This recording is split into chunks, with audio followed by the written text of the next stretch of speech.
My name is Megan, and I'm going to introduce my audience. So, I have my dad, my mom, I have my sister, and I have her friend Ava.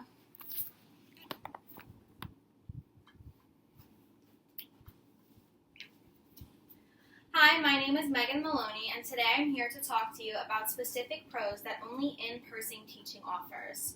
I believe that students gain better life skills when they grow up in the environment of a classroom. Online education may be very flexible, but students who pursue their online education lack some critical skills that an in-person classroom offers. So the first topic I would like to speak to you about is social skills. So a couple bullet points I have on my PowerPoint is students interact with other students. So students interacting in a classroom is really important. Students also learn how to work out difference of opinions with classmates, they learn how to make friends, and they learn how to respect authority. So the second bullet point is learn conversational skills. Just like I stated before, talking to people, learning how to respect difference of opinions. And then decreases the chance of developing a social phobia. So a social phobia is an anxiety disorder where social situations present anxiety, and online classes may present students to have those types of difficulties because they're not interacting with people in a classroom every day. Online learning does not give students the opportunity to talk to students face-to-face. Online discussions are what is put in place instead. So students who are taught online stay on the computer all day. They don't really learn how to react with the real world. So my next topic is organizational skills. So students learn organizational skills that set them up for adulthood. Some examples of that are learning when to do homework and study after a full day of school. So time management is really important in order to get tasks completed in adulthood. My second bullet point is coming to school on time. When you're online, students can get up whenever they want throughout the day and complete their tasks. Another thing is getting motivated. So when you get up every morning, you make your bed, you brush your teeth, you get dressed, that is motivation to go throughout the day. When you're an online student, all you really do is you can sit in your pajamas all day and stay in bed. That's not really getting motivated, and a routine like that can cause depression. So my third topic is collaborative learning. So something that's really important is group work. Group work allows for different methods of grading besides tests. Not all students are really good test takers. Online learning cannot have group work due to the fact that the students are taking their classes from home. The second bullet point is raising hands to share opinions. Students get used to people not agreeing with you and having to respect that difference of opinion. The next point is live discussions. This allows students to think on their feet.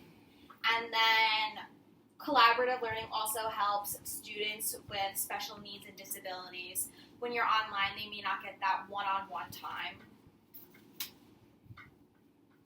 So my fourth topic is the presence of a teacher.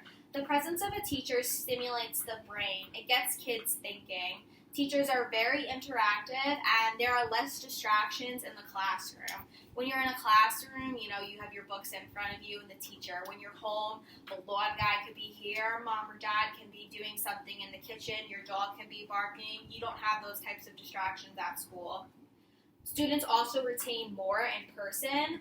The memory in the classroom is enforced because students learn something from the teacher's mouth and then go do homework at home on that same topic.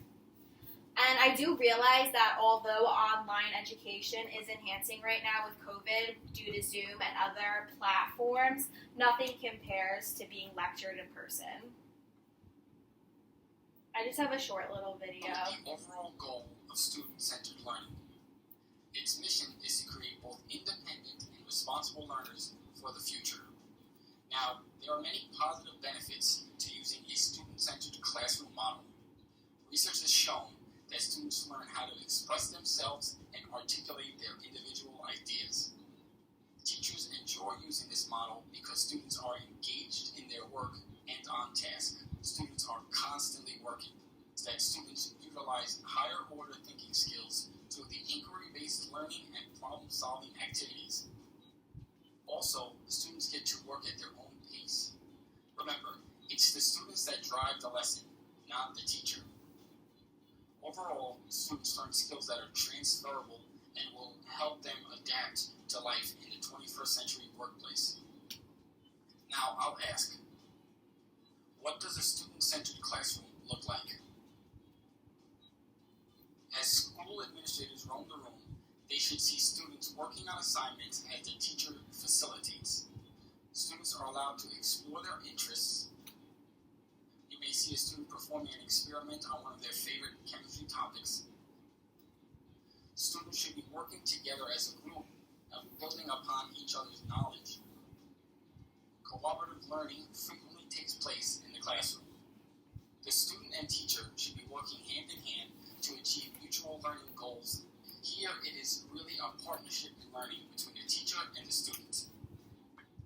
Examples of student work should be found in the classroom. Students' projects are placed around the room, posters are hung on the wall, writing samples are there as well. Students are comfortable using technology in the classroom. Technology is used to help students solve problems, just like in real-world situations. A student-centered classroom is not a quiet place. Students should be debating ideas with one another.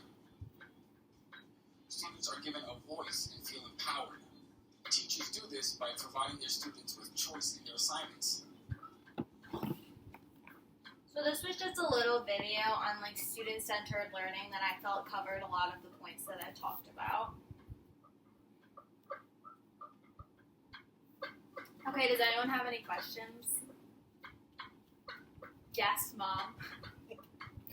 Although you mentioned discussions being important in a classroom, aren't online discussions taking place as well?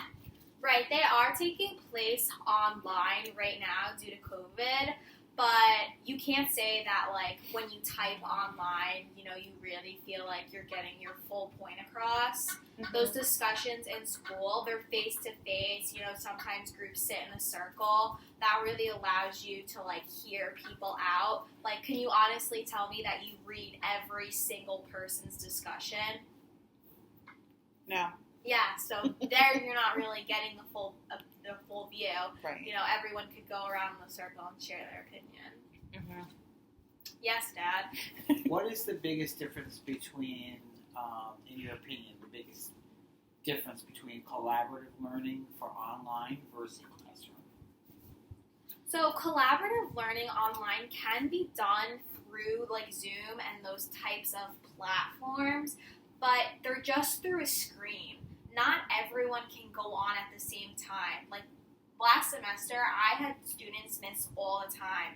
I had students barely participate. When they're in school, they're forced to collaborate because the teachers break up in groups and talk like that. You can't do that on Zoom. Good answer. Yeah. Kaylee? On the slide that you mentioned the importance of a teacher, and then you said to the in classroom that you don't have as much distractions as you would at home. Yeah. Would you not say that other students could be a distraction, that there could be other things going on in the hallway or the building that could be a distraction to those kids? Yeah, of course, that's a possibility, but, you can't leave your seat. You have to sit there. When you're at home, you can get up, you can leave, you can walk around. You understand? Yes. Okay. I agree with you on most of those points as well.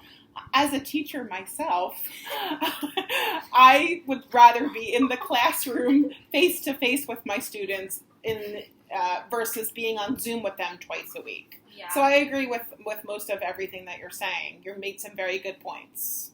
Okay. That's all. Is that all for questions?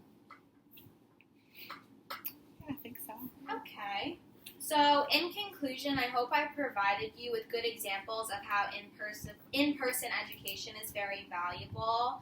Think carefully about your child's future when choosing what type of education you would prefer them to have. And then I just want to thank my audience for taking the time out of their day to listen to my speech. Thank you.